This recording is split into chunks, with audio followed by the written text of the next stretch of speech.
Thank you for joining us this evening as Nova Scotians try to come to grips with a deadly shooting spree in the province. A province that is already on edge was shaken this afternoon after multiple reports of gunfire around Halifax. RCMP issued an all-clear just a short time ago. Our Alexa MacLean has been following this story today and joins us now from Upper Tantallon with the latest. Alexa, what do we know so far about what happened? Well, thank you, Sarah. There is definitely a sense of relief in this area surrounding Tantallon communities, which were the center of a police investigation for several hours this afternoon. Now, shortly after 2 p.m., Nova Scotia RCMP confirmed they were responding to an unconfirmed report of shots fired in the Haliburton subdivision of Tantallon.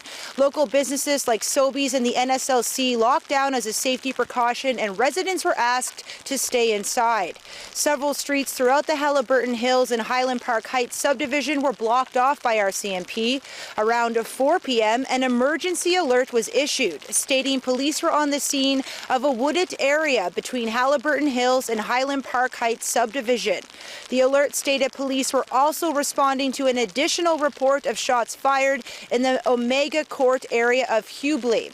Now, Sarah, this sense of relief is very fresh because it was just about 30 minutes ago that the RCMP gave the all clear for the communities of Haliburton, Tantallon, and Hubli. RCMP say there was no evidence of shots fired, so definitely a big sense of relief. Back to you. Yeah, absolutely. Thank you, Alexa. That's Alexa MacLean live for us tonight from Upper Tantallon. Tensions are incredibly high in the province right now. It's been an extremely stressful day on top of an already dreadful week in our region. We're learning more about the mass killings in central Nova Scotia last weekend and the difficult task that faced police who were trying to apprehend the killer. You know, I've been a police officer for almost 30 years now, and I can't imagine any more horrific set of circumstances when you're trying to search for someone that looks like you. The dangers that causes, the complications that causes. That obviously was an advantage that the suspect had on the police, that he had on the public, that he had on every person that he encountered. That was RCMP Superintendent Darren Campbell, who gave a detailed account of what happened during that shooting rampage, which left 22 people dead and 3 more injured. In a moment, we'll have more on the maps and the timelines released of the killer's movements. But first, Ashley Field joins us live with more on the gunman's actions on Saturday night. Ashley. Yes, Sarah, that's right. So I'm going to take you back to Portapique on Saturday night. That's where sources tell Global News that a party was underway. The shooter in this case, Gabriel Wortman, and his girlfriend were at that party. That's where some sort of argument broke out. They went home, and that's where things escalated into violence. Wortman assaulted her, tied her up, and then turned his attention back to the party, which is where this killing spree began. So this is Saturday, 10:30 at night. RCMP get reports of shots fired. They head out to the area. It's a rural area, no sidewalks, no street lights. RCMP say officers come upon mass destruction and chaos, multiple victims and structure fires. They call in backup, emergency response units, the K9 unit, and air support. Then they find a man with a gunshot wound. He tells officers he was shot by a man driving what appeared to be a police cruiser. They set up a perimeter and learn fairly early on who they are searching for. Gabriel Wortman, a nearby homeowner known to have what police believe were 3 mock vehicles. His house is on fire, and 2 of those look-alike cruisers on his property are also ablaze. Now they learn a 3rd mock cop car is at his property in the HRM. And at this point, still Saturday night and early into Sunday, police say they believed the area was contained and that 3 things could have happened. Suspect was still in the area, the suspect had escaped, or the suspect was in one of his burning residences and actually committed suicide. So fast forward to Sunday morning, 7 o'clock, a woman emerges from the woods. She's been assaulted. She tells officers that she's Wortman's girlfriend. She also tells them that he has a fourth police cruiser, mock police cruiser, that RCMP at this point did not know about. He also has multiple guns on him and a police uniform. This is also when they learn about that, what they're calling significant assault that happened prior to this killing spree beginning. That could very well have been the catalyst to start the chain of events. However, we're not going to discount any possibility of any pre-planning at this time. Now, RCMP say that she is a critical witness in this case. They have been speaking with her extensively, and she has been cooperating with RCMP as well while she is recovering from her injuries. I should also note that RCMP say that they did not find a hit list so far in this case. Sarah? Okay, thank you, Ashley, and our thoughts are certainly with that woman. Ashley Field live from our Halifax studio this evening. We also have new details about what happened after the shooter left Portapique until he was killed in Enfield the next morning. RCMP are revealing how the gunman may have slipped past them in the night. Elizabeth McSheffrey reports. We now have a time-stamped map of how this massacre unfolded, starting in the small beach town of Portapique. A total of 13 victims were found there after 10:26 p.m. on April 18th, and police say they were looking for more than one suspect. They set up a perimeter about 4 square kilometers altogether. Take note of the 11-hour time gap between when the bodies were found in Portapique and when the next set of victims was found in Wentworth on Sunday morning. RCMP say they still don't know what the shooter did overnight other than slip through that small perimeter. We've uncovered some information to suggest that there was a vehicle, and this was much after the fact, that was seen leaving through a field, driving through a field. At this point, we are assuming, and I don't like to assume, but we're assuming that could very well have been the suspect that was leaving the area. Early April 19th, the gunman killed 2 men and 1 woman at a home on Hunter Road, setting it on fire before moving to another home on Highway 4. The shooter knew these folks and knocked on the door, but they didn't answer and were able to ID him to a dispatcher after he left. The gunman continued south to Wentworth, where he shot a woman walking on the roadside. By 10:08 a.m., he was in Debert, where he shot 2 people in their cars.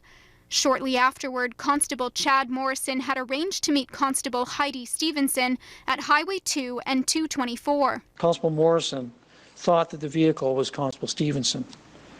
The approaching police vehicle was actually driven by the gunman. The gunman pulled up beside Constable Morrison and immediately opened fire. Constable Stephenson, likely traveling north on Highway 2, then had a head-on collision with the shooter. She engaged him and he killed her. A passerby who stopped was also shot and their vehicle stolen. The gunman drove that silver SUV to a home on the east side of Highway 224. He killed the woman who lived there, changed out of his RCMP uniform, and made his way to the Irving Big Stop in Enfield. By chance, while the shooter was gassing up, a police officer swung by to refuel. This officer shot the gunman at 11:26 a.m.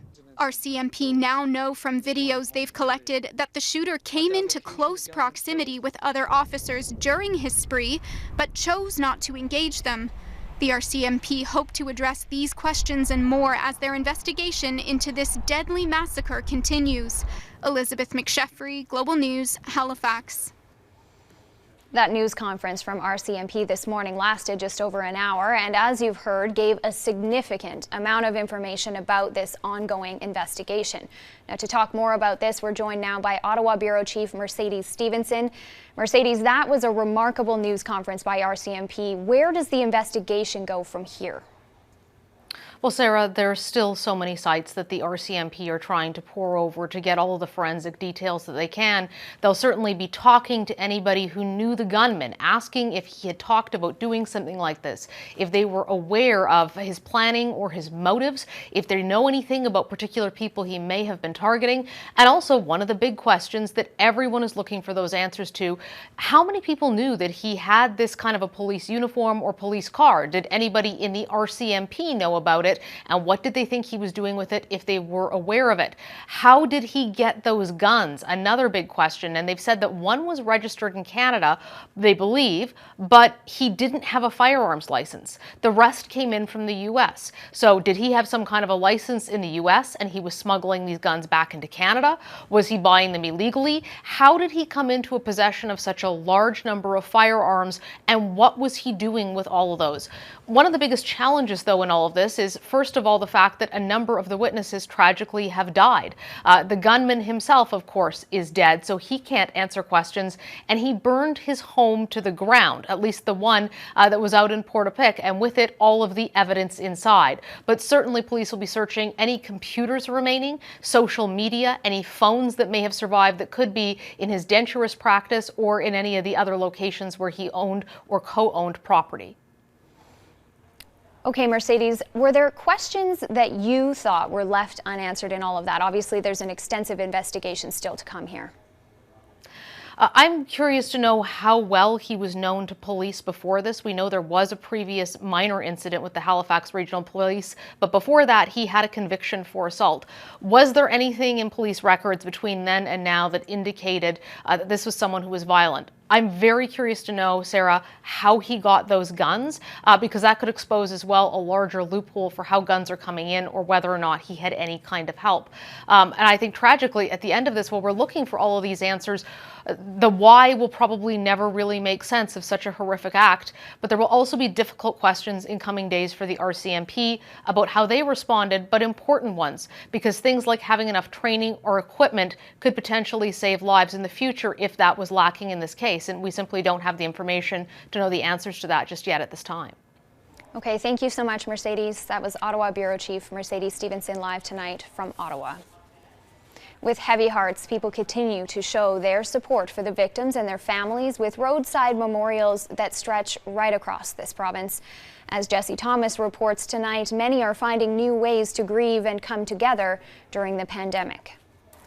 Darlene Morrison and her husband made the drive to Portapique Friday morning from Dartmouth to pay their respects to the victims of the mass shooting. She hung 22 butterflies at this roadside memorial near Portapique Beach Road.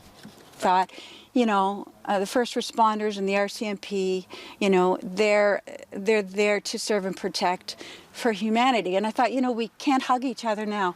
And so this is a hug for humanity in a sense. People in Portapique are still reeling from this senseless tragedy. Devastation is pretty much that. If I have to pick one word, that is it. Shock. It's sad. With COVID-19, we're being forced to mourn differently. We can't come together like we normally would, so people are getting creative in their ways to show support. Vandenhoek built this memorial for people to hang items. Sunday, when everything was happening, we just kind of found myself not knowing what to do and needing to do something. 70 kilometers south in Shubenacadie, Lloyd and Arlene Hillier organized a remembrance visual along the highway to honor the 22 lives lost. We were playing a game of Scrabble the other night, and while we were playing it, we said we'd like to do something. So we decided that this would be our way of reaching out. And a moment of silence was held. We are not carpenters, but we made some pretty rough hearts and painted them, and we thought we'd like to share them with other people. The group held their hearts along the highway overpass for the passing motorists to see. Brian Arts brought across for Gina Goulet, a dear friend of he and his wife. Goulet was killed at her home in Shubenacadie Sunday morning. You know, if anybody knew Gina and got the opportunity to hang out with her, you knew you were in for a good time, right? So Arts said he needed to be here. The truckers, everybody was honking, showing their support. They know what happened here. Like, you know, we don't want to be put on the map for this reason, but the love and support that we seen here today is just incredible. As we continue to practice social distancing measures, Nova Scotians continue to find unique ways to pay tribute. Jesse Thomas, Global News, Shubenacadie, Nova Scotia.